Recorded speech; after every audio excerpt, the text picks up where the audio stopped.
In a biography of the life of Mickey Mantle, there's a story that's told about him going on a hunting trip with Billy Martin. So they took this trip during the off season of the early 1960s. So, Mickey Mantle, of course, was known as much for his excesses as he was for his home run power. He hit hard, he played hard, he drank hard, and when he got angry, it is said that his anger burned hotter than most anyone, and he was capable of anything during his fits of anger. Well, on this particular hunting trip, Mickey and Billy traveled to upstate New York to go deer hunting on a farm of a friend of theirs. And so upon arriving on his friend's farm, Mickey got out of the truck, he went into the house, and he greeted his friend and said, "Hey, we're going to be hunting on your farm today." And so the friend said, "Hey, that's fine, no problem. But I would ask that a favor of you, if you don't mind." And the friend went on to say that he had an old mule that was in his barn that was extremely sick, and really he needed to be put out of his misery. And so, but he just didn't have the heart to do it. He just couldn't go and do it. And so he asked Mickey Mantle if he would go to the barn and put the animal down. Well, he agreed, Mickey agreed, but he thought, well, this would be a pretty good practical joke to play on Billy Martin. And so, as he did this, he decided he was going to storm out of the house. And so he stormed out of the house. He jumped in his truck and he hurled a few expletives at his friend and told Billy that the man had refused to let him hunt today. And so, as they were leaving and went to drive past the barn, Mickey said, "You know what? I'll show him. I'm going to go in that barn and I'm going to shoot his favorite mule. You can't do this to Mickey Mantle and to Billy Martin." And so he threw his truck in reverse and he took off, and they got to the barn, and Mickey strutted into the barn. He leveled his gun and did what he had to do. And as he was checking on the animal to make sure it had passed peacefully, he heard gunshots from the barnyard. And so he runs out of the barn and he finds Billy Martin standing there beside his truck with his rifle on his shoulder. And Mickey asks him, "What in the world are you doing?" And Billy Martin yelled back, "Well, we'll show that so-and-so. I just shot 2 of his cows." Now, one might wonder how Billy Martin could get caught up in such a practical joke to that degree, but apparently he had seen Mickey Mantle do some things in anger and thought, well, he probably really was going to go in there and shoot the animal out of anger. And so he got carried away. But, have you ever shot a mule? Do you think you would be capable of it? Have others seen a side of you that would lead them to believe you are capable of such fits of anger? Jonah was capable of such anger. Not sure he was ready to kill any mules, but I guarantee you this, he surely was ready to fight God, wasn't he? After all, God had changed his plans, and you know what? That just was not okay with Jonah. We learned last week that Jonah had finally obeyed God after running from him, and he preached a very simple message in Jonah 3 that said, 40 days from now, Nineveh will be destroyed. That proclamation was a prediction, not an invitation. You see, Jonah wasn't offering grace. Jonah was there declaring and preaching doom. But then God changed the plan. And when the Ninevites repented, God relented. And Jonah was furious. Jonah obeyed externally, but in his heart, he was still resisting God's mercy and mission. Follow along as to what we see happen in Jonah chapter 4. It says, starting at verse 1, "This change of plans greatly upset Jonah, and he became very angry. So he complained to the Lord about it. Now, didn't I say, God, that before I left home that you would do this type of thing, God? Didn't I tell you this? You did exactly what I said you were going to do. That's why I ran away," Jonah said. "I knew you were a merciful and compassionate God, slow to get angry and filled with unfailing love. You're eager to turn back from destroying people. Now, so just kill me now, Lord. Just put me out of my misery. I'd rather be dead than alive if what I've predicted hasn't come to happen." The Lord replied, I love this, "Is it right for you to be angry about this? Like Jonah, Really? Come on now. Jonah went out to the east side of the city and he made a shelter to sit under as he waited to see what would happen to the city.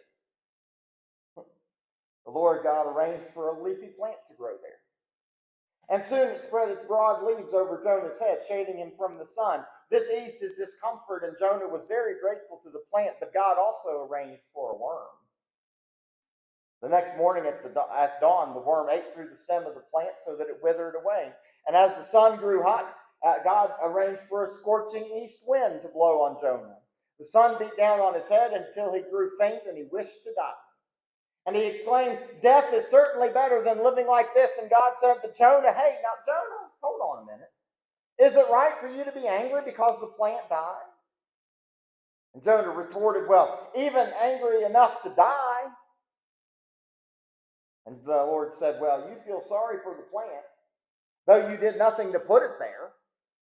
It came quickly and died quickly, but Nineveh has more than 120,000 people living in spiritual darkness, not to mention all the animals.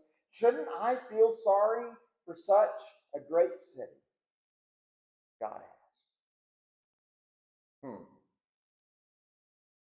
This morning we're going to explore what happens when obedience and entitlement collide, and how God challenges us to surrender not just our actions, but our expectations as well. So as we begin this morning, God's grace offends our sense of fairness. Jonah's reaction was not one of gratitude that the people had repented. No, it was a reaction of anger. Listen again as what we looked at chapter 4, starting at those first 4 verses. This change of plans greatly upset Jonah, and he became very angry. So he complained to the Lord about it. "Just kill me now, Lord. I'd rather be dead than alive if what I predicted will not happen." And the Lord said, "Jonah, is it really right for you to be angry about this? Check your heart." Jonah wasn't just upset. He was furious. He had done his job. He did what God called him to do. He delivered the warning, and now he fully expected Nineveh to be destroyed. But God went in and changed the plan. And Jonah didn't like it very much. Jonah thought he knew how things should go, but God had a bigger purpose. And so what did Jonah do? Well, Jonah threw an all-out temper tantrum because things didn't go the way he wanted them to go. He acted like a little child throwing a fit because he didn't get my way. Jonah sat in the dirt and he pouted, demanding the God in his life because he didn't get what he wanted. Sometimes we do that, don't we? And you know what? Sometimes we need to grow up. And we need to realize, folks, we don't always get our way. Sometimes it's for our own safety. Sometimes it's for our own protection and greater good. Sometimes it's to teach us a lesson. Sometimes it's to correct us or to discipline us. And sometimes it just simply is because God has a different way. God has a better way than ours. And that's a hard lesson to learn. Throwing temper tantrums does not gain us respect. It does not make us more mature or appear more mature or responsible. And it doesn't change minds. Instead, it exposes our immaturity, our selfishness, and our insecurity. And so, what we've got to do? We've got to learn to regulate our emotions and our feelings and our behavior. And, like Jonah, when we don't get our way, we're quick to react in anger. But when we let our emotions control us, we end up blowing up at God and at our families and at our co-workers and our friends. All because in our minds, it's not fair. I didn't get my way. I think some parents probably understand that, don't we? The truth is, God's grace isn't about fairness. God's grace is about His sovereign goodness. Jesus addressed such a heart issue in Matthew chapter 20. And as the story goes, a landowner hired some workers to work in his vineyard. And so throughout the day. And so some of the workers started early in the morning. Some came along about mid-morning. And then the rest came along about late in the afternoon. And so at the end of the day, the landowner, well, he paid them all exactly the same way. And guess what? There were some people who threw some temper tantrums. Those early workers were furious. It wasn't fair. They had worked all day long, and certainly anyone could see that, you know what, we deserve more because we've worked the longest. But the landowner replied this in Matthew chapter 20, verse 15. It says, "Are you envious because I am generous?" Jonah had the exact same problem. He resented God's generosity. Jonah didn't think Nineveh deserved grace. But the truth is, none of us deserve grace. Not a single one of us. That's why Paul reminds us of this in Romans 3. Everyone has sinned, and we all fall short of God's glorious standard. You see, we love grace when it's for us, but we resist grace when it's for others. You struggled with this in your life? Have you ever been angry when someone who wronged you was forgiven? Or maybe it wasn't you, but it was someone in your family who was wronged, and that family member forgave that person, but inside you, the anger still rages. The fury consumes. The disbelief overwhelms. You just don't get it. You just don't get it. You can't get over it or past it. You been there?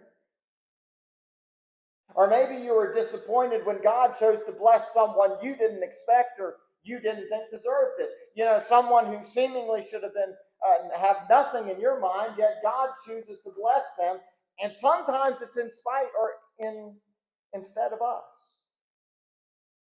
It's not fair. And you know, it all becomes a matter of self-centeredness.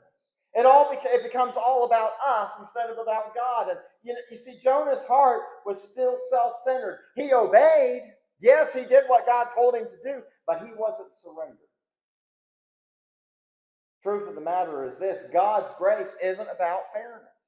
Never will be. It's about his sovereign goodness. After all, who among us truly deserves God's grace and mercy? Any of us? I don't think so. None of us deserve grace, but because of his love for us, we have been given that gift of forgiveness and grace and mercy and reconciliation with God. Second, this morning, obedience requires surrendering our expectations. You see, Jonah obeyed, but it was on his terms, not God's. When God didn't follow Jonah's plan, as we said, Jonah pouted and he threw his big temper tantrum. Remember what it said in verse 5? Jonah went out to the east side of the city, and he made a shelter so he could sit there and wait to see what was going to happen to the city. But he already knew what was going to happen to the city. God had forgiven them. Jonah was still hoping to see God destroy everything. He wanted for the place to go up in flames, destroyed by God's holy fire, just like the cities of old in Sodom and Gomorrah. But instead of judging Nineveh, God tested Jonah's heart. Heart check time. There was a lesson here to be learned, Jonah. And so in verse 6, we get that lesson. And the Lord arranged for a leafy plant to grow there. And soon it spread its broad leaves over Jonah's head, shading him from the sun. It eased his discomfort, and Jonah was grateful for the plant. But God also, I love this, also arranged for the worm. The next morning. See, it wasn't there at that moment. He planned for it at the beginning. The next morning at dawn, the worm ate through the stem of the plant, so it withered away. And as the sun grew hot, God arranged for a scorching east wind to blow on Jonah, and the sun beat down on his head until he grew faint. And again, I wish it said again, wished to die. Jonah was grateful for God's blessing, that plan. But when the blessing disappeared, guess what? He became angry again. Why? Because God changed the plan again. Jonah had a problem with that. Jonah was fine with God's mercy when it benefited him, but he was sure angry when it did not. How do we react when God changes the plans in our life? The story's told about a Dr. Kent Brantley, and he had his life perfectly planned out. Knew exactly what he was going to do. He had pursued a career in medicine, and he had the expectation of working in, a well-respected hospital in the United States, providing for his family and living a relatively predictable life. But God had other plans for Dr. Kent Brantley. During his medical training, he and his wife Amber began to feel this deep conviction that their skills and their resources were meant for something different and something greater. They prayed about serving in medical missions, and so in 2013 they took a bold step of faith and they left the comfort and security of home to serve in Liberia, West Africa, through Samaritan's Purse and World Medical Mission. He was assigned to the ELWA hospital in Monrovia, Liberia, where he worked tirelessly to provide medical care to a community with limited healthcare resources. He quickly found himself immersed in the harsh realities of missionary medicine, treating malaria, delivering babies without advanced technology, and confronting the daily challenges of an under-resourced hospital. But nothing would have prepared him for what happened next. In early 2014, there was a devastating Ebola outbreak that swept across West Africa. It spread rapidly, infecting thousands, hundreds of thousands of people and killing over 11,000 people. His hospital became one of the frontline facilities treating patients infected with this highly contagious and deadly virus. Well, he was one of the first doctors to step forward and to say, you know what, I'll help care for those infected. He knew the risks, but he also knew that obedience to God sometimes means stepping into difficult and dangerous situations. Well, as the outbreak worsened, he and his team followed very strict protocols, but even amidst that, in July of 2014, he himself became infected with Ebola.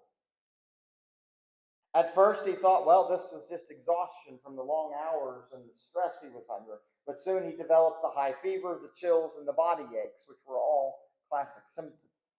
Within days, he was bedridden, weak, and looking at death himself. The man who had come to Liberia to save others, well, he now was in need of saving himself. He later recalled praying fervently to God, surrendering everything, his career, his dreams, his family. He had no idea why this was happening to him or if he would even survive. But he clung to the belief that God was still in control, even in this unexpected and terrifying moment.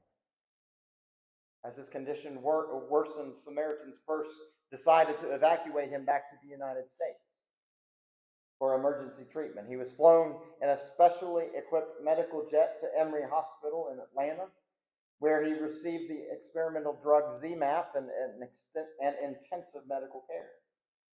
His case became global news, and millions watched as he battled the virus. Through the prayers of many and advanced medical treatment, he miraculously recovered and was released from the hospital on my birthday in 2014, August the 21st. When Dr. Brantley walked out of the hospital, he gave all glory to God, and he said, I am forever thankful to God for sparing my life. I do not know what lies ahead, but I know that God's grace is sufficient. Instead of returning to private medical practice, he realized that his obedience to God's unexpected call had given him a greater platform. And he began to use his experience to advocate for global health care, disease prevention, and missionary medicine, sharing his story in churches and conferences and interviews worldwide. His obedience led him to unimaginable trials, but it also allowed him to see God's power at work in ways he absolutely never expected. He had no idea that God's call to medical missions would lead him into the heart of an epidemic. He never expected to become the face of survival and faith in the midst of crisis. And yet his obedience allowed him to witness God's grace and power in ways beyond his comprehension. Jonah didn't expect God to spare Nineveh. And as we kind of talked about last week, Peter didn't expect a miraculous catch of fish. And Dr. Brantley never expected his obedience would lead him through the valley of the shadow of death. But in every case, God's plans were far greater than any of them imagined. What about us? Where is God calling us to obey, even when it doesn't make sense? We asked that last week. What unexpected blessings or miracles might be waiting on the other side of our obedience? Like Jonah and Peter and Dr. Brantley, when we say yes to God, we should expect the unexpected. You know, we all face moments when God's plan doesn't meet our expectations.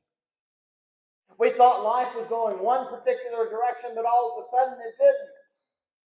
We thought God would answer a certain way, but He didn't. We thought obedience would bring immediate blessing, but instead it brought about a season of waiting. And you know, we wonder. Jonah struggled with letting go of control. And he threw a fit of anger on the east side of Nineveh because God didn't do what he thought God ought to do. Do we do that? You see, obedience isn't about getting our way. It's about trusting God's way. Proverbs 3:5 says, trust in the Lord with all your heart. Do not depend on your own understanding. Trust God. This morning, what areas of your life is God calling you to surrender? A relationship? A career path? A dream or expectation? You know, true obedience means trusting that God's plans are better than ours, even when we don't understand. Because finally this morning, God's mission is bigger than our preferences. God confronted Jonah with the real issue. Verses 10 and 11. So the Lord said, you feel sorry about the plant, though you did nothing to put it there. It came quickly and it died quickly. But Nineveh has more than 120,000 people living in spiritual darkness, not to mention the animals. Shouldn't I feel sorry for such a great city? God asks. You see, Jonah was more upset about a dead plant than he was about 120,000 lost souls.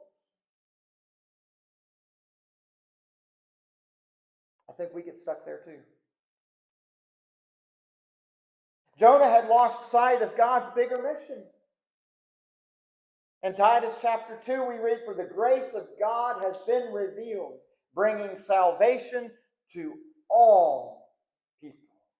Jonah's anger showed that he valued his preferences more than God's purposes. But God's mission has always been to save the lost, whether it was in Nineveh, whether it is in our community, whether it is our enemies, or even us.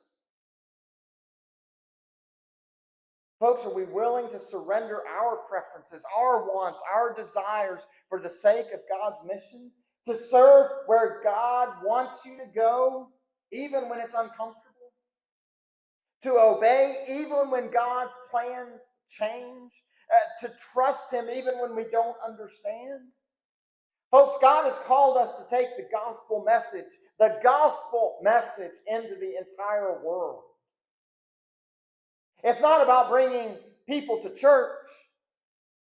It's not about taking the message of church to the world. It's about taking the message of God's love and grace that changes lives to the world. Folks, we need to be sharing that message of God's love with every single person we meet. That's God's mission for each and every one of us every single day. And that is what obedience to God is all about. It's about living in God's love and grace for us and then sharing that grace and that love and the hope that we have with all who need to hear that message? Are we worried about the plant or the 6,000 people that live in Craig County? Are we worried about the plant or the millions that live in the state of Virginia? Are we worried about the plant, or are we worried about the billions who live in our country and the trillions that live around the world? Are we concerned? Or do we care about the plant? Folks, obedience is not about us. It's about God.